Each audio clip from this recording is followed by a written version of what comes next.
What's up, you guys? In this video today, I'm gonna go over our next training block that we have to get us prepared for the 2019 CrossFit Open, which starts February 21st. In this block, we're gonna try to improve upon some common movements that we see a lot of in the Open.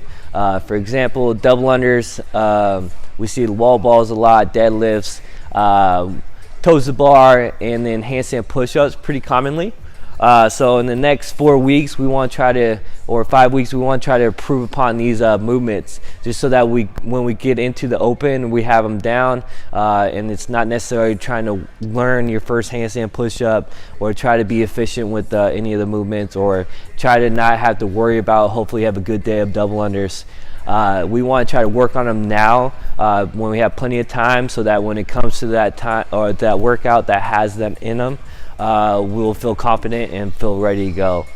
Also in this block, we want to try to focus on 15 to 20 minute AMRAPs, which is pretty common. You see about 1 or 2 per year in the Open. And then high intensity, just go workouts where it's no plan. You just try to go as fast as you can and hopefully hold on. Just try to get into that pain cave and then try to get through it as fast as possible. So similar to 15.5, the 27, 21, 15.9 thrusters rowing for calories, and then also the 18.2A is another example where it's just descending ladder 10 to 1, dumbbell squats and burpees over the dumbbells, which you just go fast as possible. You just want to try to hopefully get through it and not throw up during. So we're gonna try to work on those style of workouts for the next couple weeks. Also, for the next 2 or 3 weeks, I'll go over the common movements, the high skilled movements that we see a lot of. So double unders will be one, toes to bar, and then handstand push-ups. It gives guys some tips you could follow to improve upon this and practice now, so we don't wait till that last week or when it does get announced that we have to do some handstand push-ups or double unders, and you just try to practice for 2-3 days straight and then get really fatigued and tired and see us suffer in the actual workout when you test it out. Today I'm gonna go over handstand push-ups. I'll give you some tips that you could do. You can practice with the tester that we're gonna have this week, and then throughout the 4 weeks, when we program the handstand push-ups, you could use these tips to hopefully get better and feel more confident with them. All right, guys, so today we'll go over our handstand push-ups. So I'll give you 4 tips that you could use to help improve efficiency on the handstand push-ups, or hopefully get to your first handstand push-up. Ben's gonna demo a few of the key mistakes that we see and how to make them better. So the first one we see is when you kick up or when you grow tired, your hands are a little bit too close to the wall, okay? So one thing, as you go down, your head's gonna be in between your hands, which you don't want. Also, when you go into your kip, your butt's gonna hit the wall and it's gonna kick you off the wall. Okay, so first tip, try to get your hands about 6 inches, at least 6 inches, but about a knuckle to your forearm length away from the wall. That's gonna give you enough clearance so that when you go down into your kip, your butt's gonna be on the wall and you're gonna be balanced on the wall. You're able to kind of keep straight up without actually falling off.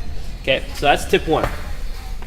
Tip 2 is you might be able to get away with it with strict handstand push-ups, but with kipping it's a lot harder because your base is really small, but not having your head go in between your hands. When you go down, you want to make a big base, make a tripod, so you want to have your head in front of your hands as much as possible, just so that if you do kip quickly, you don't have that likely chance that you're going to kick yourself off the wall. If you have a good tripod base, it's gonna make it a lot easier to stay up as you get your knees down. Okay, so that's tip number 2. Make sure that you keep your head in front of your hands rather than your head in between your hands. Okay, step 3 is when you come down for your kipping handstand, try not to bring your feet just to your butt. Okay, so if you bring your feet just to your butt, you want to use your legs and the momentum from your legs to get you going up. Which you could use a lot more power if you close your knees into your chest, closing your hip, okay? Because that's gonna add your hip power into that kick up, which is gonna give you a lot more momentum than just bringing your feet down.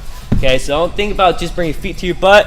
Try to actually bring your knees into your chest when you're in that tripod. Okay, and then the last one, this is really specific for the open. It's our standard that we've seen for the past 2 years. We tape up the line that you have to cross for the rep to count. 2 tips that we like to have for the cross over that line is try to bring your toes towards your head. So if you point your toes to the ceiling, your heels are going to be below the tape. But if you get used to having your toes point down towards your head, you're going to have that clearance a couple, probably 4 inches higher and easier to get up. And then the last one is keeping your feet together. Okay, try getting a habit of that rather than getting too wide as you kick up, which we see pretty commonly, because that's also going to take away from getting cleared over that tape line.